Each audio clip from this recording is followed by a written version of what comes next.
오늘 아침 전북권 주요 뉴스입니다. 충남이 서산의 군공항을 국제공항으로 만들겠다고 나섰습니다. KTX 세종역 신설 움직임에 이어 공항까지 전북의 계획과 잇따라 충돌하고 있습니다. 도의회가 논란 속에 이달 말 잇따라 해외 연수를 떠납니다. 상임위별로 연수 지역이 겹치고 사무처 공무원을 동반하는 것도 여전한 논란거리입니다.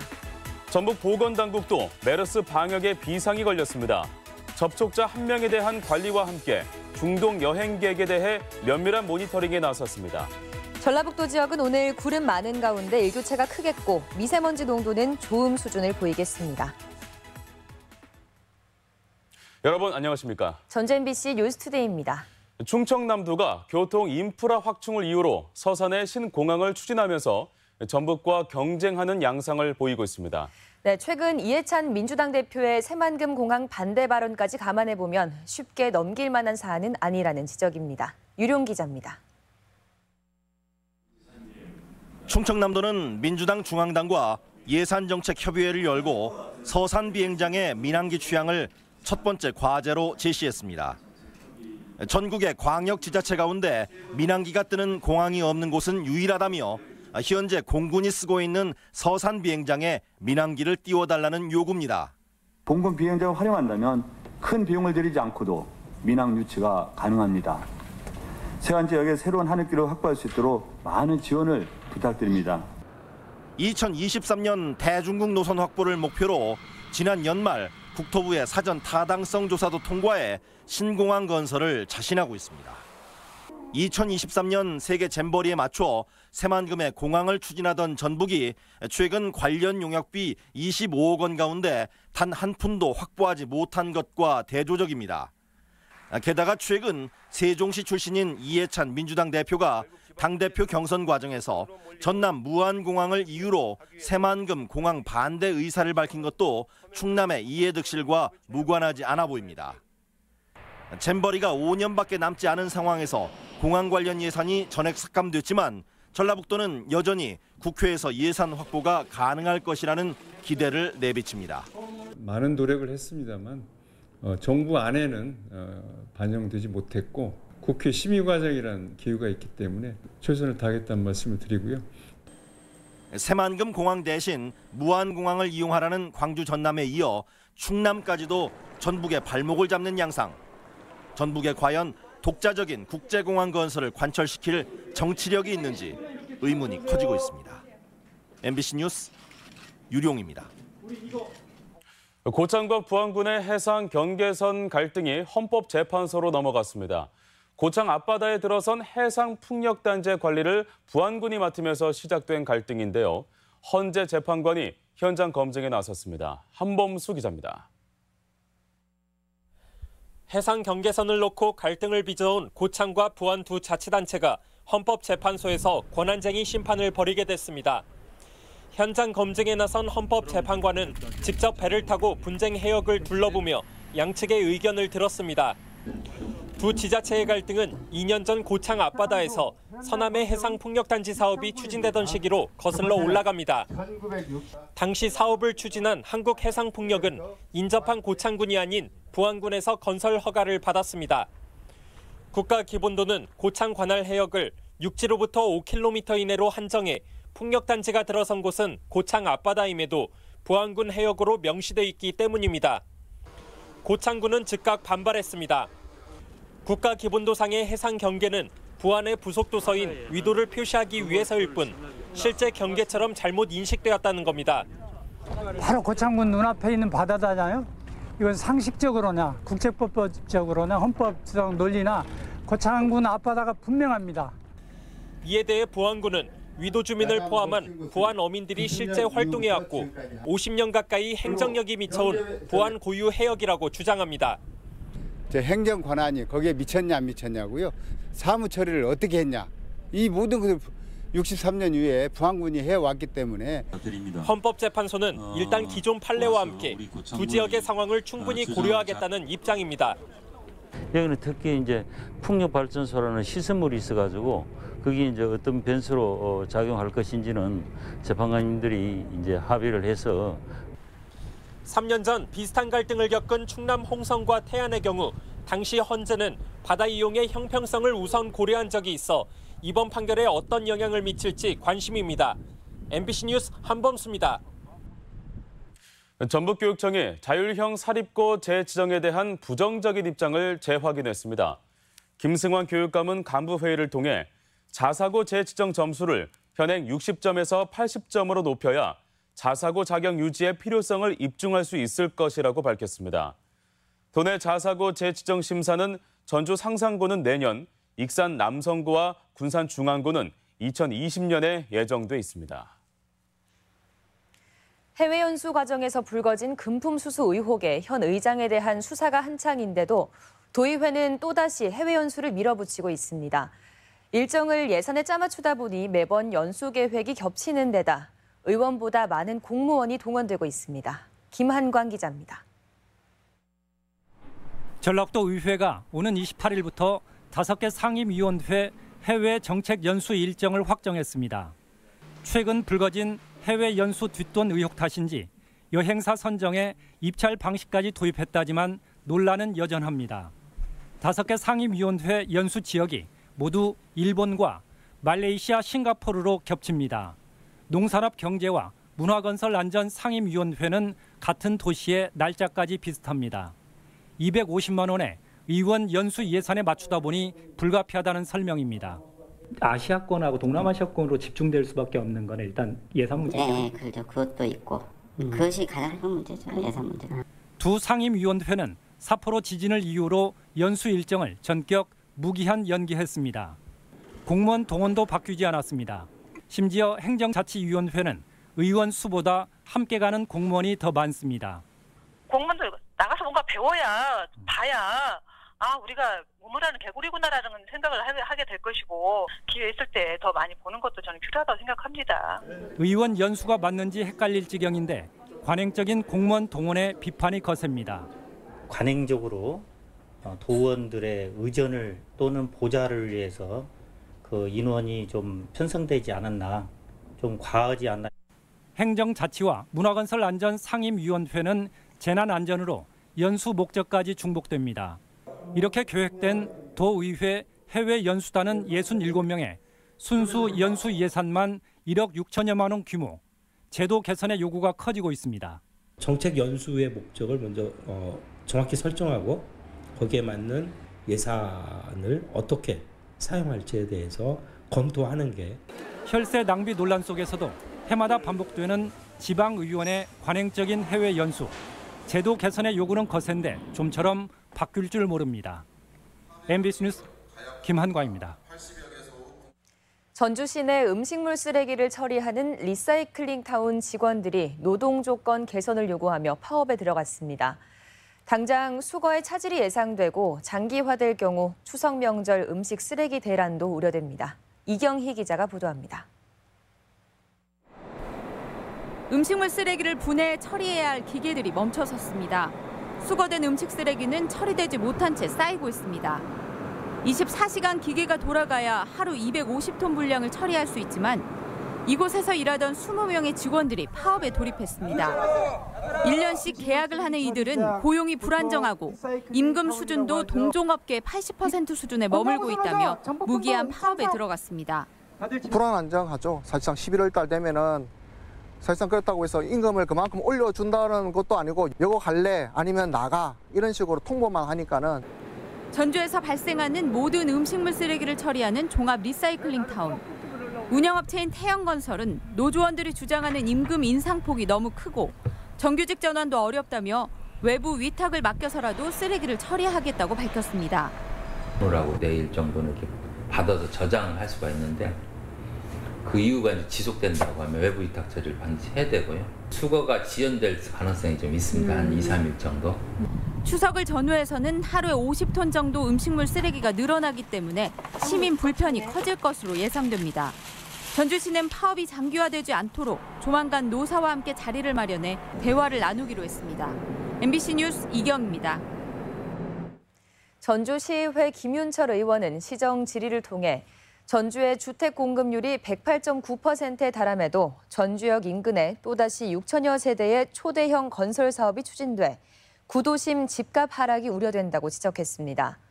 이에 대해 전주시는 역세권 개발은 공공임대주택 공급이 목적이며 관내 임대주택 보급률은 4% 수준으로 전북과 전국 평균에도 미치지 못한다고 밝혔습니다. 중동 호흡기 증후군인 메르스로 3년 전 도내에서도 2명이 숨지고 한 마을이 통째로 격리되는 일을 겪었습니다. 감기와 증상이 유사해 쉽사리 넘어갈 수 있어 중동 지역 여행객들은 초기 대응이 무엇보다 중요합니다. 강동엽 기자입니다. 도내에서 메르스 확진자와 같은 공간에 있었던 접촉자는 1명으로 익산에 거주하는 20대 남성입니다. 현재 이 남성의 건강은 이상이 없지만 보건당국은 격리 수준으로 관리하고 있습니다. 여기에 추가로 40대 외국인이 어제 한때 도내 한 병원에서 격리 조치됐습니다. 지난달 사우디아라비아에서 20일가량 머물렀는데 최근 기침과 근육통이 나타났기 때문입니다. 이슬람 하지 기간에 사우디아라비아를 방문을 하셨는데요. 기침이나 그런 증상들이 있어가지고 다행히 감기로 판명됐지만 보건당국은 긴장의 끈을 놓지 않고 있습니다. 검역 과정에서 확인되는 경우가 극소수로 전북대병원과 군산의료원의 음압격리 병상을 점검하고 공무원교육원은 격리시설로 활용하기로 했습니다. 병원도 분주하긴 마찬가지입니다. 메르스로 중동에서만 30명이 숨진 터라 이처럼 병원에서는 입구부터 열화상 카메라로 방문객들의 상태를 면밀히 지켜보고 있습니다. 메르스 증상인 발열과 호흡곤란, 설사와 구토 발생 시 보건당국에 우선 신고해야 됩니다.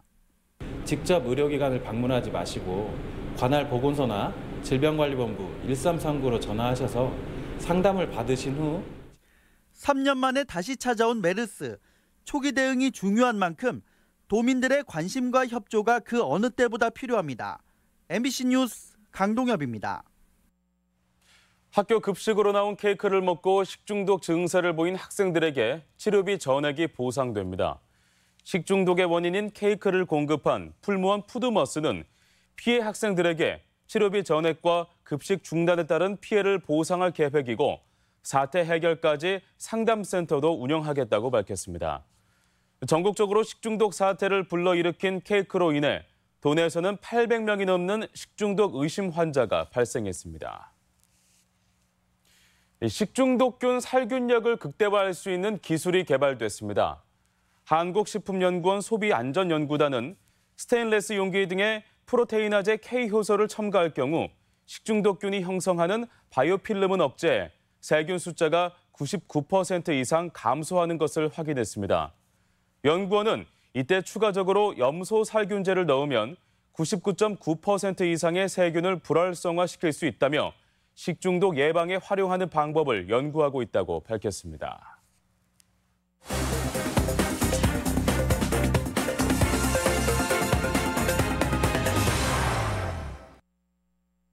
완주군 운주면이 면소재지 중심지 기능 확충을 위한 기초생활 거점 육성 사업에 선정돼 주민들의 편의시설을 늘립니다. 지역 소식 임홍진 기자입니다. 농림축산식품부의 기초생활 거점 육성 사업에 완주 운주면이 선정돼 4년간 총 40억 원을 지원받게 됐습니다. 완주군은 운주면에 생활문화공동체센터 돌봄과 청년활동센터 공감을 조성하고 상가의 낡은 간판과 보도 등 생활 환경을 정비해 나갈 계획입니다. 사업은 주민들의 편의와 복지 향상에 큰 보탬이 될 것으로 기대됩니다. 지역 주민의 수건 사업으로 주민이 주도하고 계획한 만큼 성공적으로 마무리될 수 있도록 적극 지원하겠습니다. 흥부의 가족사랑과 우애, 나눔, 보훈을 기리는 제26회 흥부제가 오는 10월 남원 사랑의 광장 일대에서 열립니다. 올 흥부제는 나눔의 흥부정신을 공유하고 예년보다 전통 경연과 체험 행사를 확대해 4개 분야에 걸쳐 21가지의 프로그램이 오는 10월 19일부터 21일까지 펼쳐질 예정입니다. 진정한 흥부정신을 펼치기 위한 행사이기 때문에 모든 분들이 오셔서 흥부정신을 듬뿍 담아가시기를 바랍니다. 순창군이 대한민국 국제관광 박람회에서 귀농, 귀촌 분야 최우수 지자체로 선정됐습니다. 순창군은 임시거주지 30가구를 운영해 귀농인들의 거주지 문제를 해결하고 6주간의 합숙 교육을 통해 농촌에 빠르게 적응할 수 있도록 도우며 읍면별 멘토 컨설팅과 사업 자금 등을 지원하고 있습니다. 진안군이 백운면 호국 충원탑 이전을 마무리했습니다. 호국 충원탑은 1982년에 건립돼 노후되고 참배 공간이 협소하다는 주민들의 건의에 따라 인근으로 이전이 결정됐습니다. 신축된 호국 충원탑은 높이 11m로 탑 뒷면에는 호국영령 88명의 이름이 새겨져 있습니다. MBC 뉴스 임홍진입니다. 재소자에게 돈을 받고 휴대전화를 건넨 혐의로 조사를 받던 교도관이 숨진 채 발견됐습니다. 어제 아침 6시 반쯤 익산 동산동의 한 공원에서 전주 교도소 소속 교도관 45살 A씨가 목을 매 숨진 채 발견됐습니다. A씨는 지난 2016년 4월부터 약 2년 동안 재소자 B씨에게 수백만 원의 금품을 받고 휴대전화를 제공한 정황이 확인돼 직위 해제됐으며 최근 검찰의 조사를 받고 있었습니다. 전북지방경찰청 여성청소년괴는 최근 전주 한 중학교에서 14살 A양이 동급생인 B군 등 3명으로부터 성폭행을 당했다는 신고를 접수하고 수사를 시작했습니다. 경찰에 따르면 B군 등은 A양의 신체 일부를 상습적으로 만지고 수차례 성폭행한 혐의를 받고 있으며 해당 학교에서는 지난 6일 관련 사건을 자체 조사해 교육청에 보고한 것으로 확인됐습니다. 2019학년도 대학 수학 능력 시험에 전북에서는 2만여 명이 응시한 것으로 나타났습니다. 전북교육청은 지난 8월 23일부터 2주간 응시 원서를 접수한 결과 지난해와 비슷한 2만 561명이 수능에 지원했다고 밝혔습니다. 지원자별로는 재학생이 17,000여 명, 졸업생이 2,900여 명으로 집계됐으며 올해 수능은 11월 15일 도내 63개 시험장에서 진행됩니다. 추석을 맞아 전통시장 주변 도로의 주차가 허용됩니다. 정부는 추석 명절과 국가 쇼핑 관광 축제인 코리아셀 페스타 기간을 맞아 도내 20개 전통시장을 비롯한 전국 543개 전통시장 주변 도로에 최대 2시간까지 주차를 허용하기로 했습니다. 주차 허용 기간은 오는 13일부터 다음 달 7일까지입니다. 우리 지역 행사와 문화 소식입니다. 전라북도의 과거와 현재를 살펴볼 수 있는 기록물이 오늘부터 19일까지 전국예술회관에 전시됩니다. 박지혜 작가 개인전 옆집 여인전이 오늘부터 20일까지 누벨백 미술관에서 열립니다. 전주국제영화제 상영작을 다시 볼 수 있는 폴링인 전주가 오늘까지 전주영화제작소와 전주도시혁신센터에서 열립니다. 결혼, 임신, 출산을 소재로 한 뮤지컬이 모레 익산 소미문화예술회관에서 공연됩니다. 한국사진작가협회 전주지부가 모레까지 전북예술회관에서 원로 사진작가 5인의 작품을 전시합니다. 제11회 치매 극복의 날 기념행사가 오늘 도청 공연장에서 열립니다. 방우정의 맛있는 유머 화법을 주제로 한 전주시 열린시민 강좌가 오늘 시청 강당에서 마련됩니다. 전북혁신도시 이전 공공기관 합동채용 설명회가 내일 전주대학교 스타센터에서 열립니다. 학교와 함께하는 평생교육 한마당 잔치가 오는 14일과 15일 익산중앙체육공원에서 펼쳐집니다. 전주시가 14일부터 사흘간 완산체련공원과 삼천상류 일대에서 반딧불이 탐방 행사를 진행합니다. 9월 11일 화요일 전북권 날씨입니다. 전라북도 지역은 가끔 구름 많은 가운데 일교차가 큰 날씨를 보이겠습니다. 미세먼지 농도는 좋음 수준을 나타내겠습니다. 지역별 오늘 최고 기온입니다. 전주 26도, 김제 25도, 동북권은 무주 23도, 장수 22도의 분포를 보이겠습니다. 서해안권은 부안 26도, 군산 25도 등을 기록하겠습니다. 바다의 물결은 서해남부 앞바다에서 0.5에서 1.5m, 먼바다는 최고 2.5m까지 일겠습니다.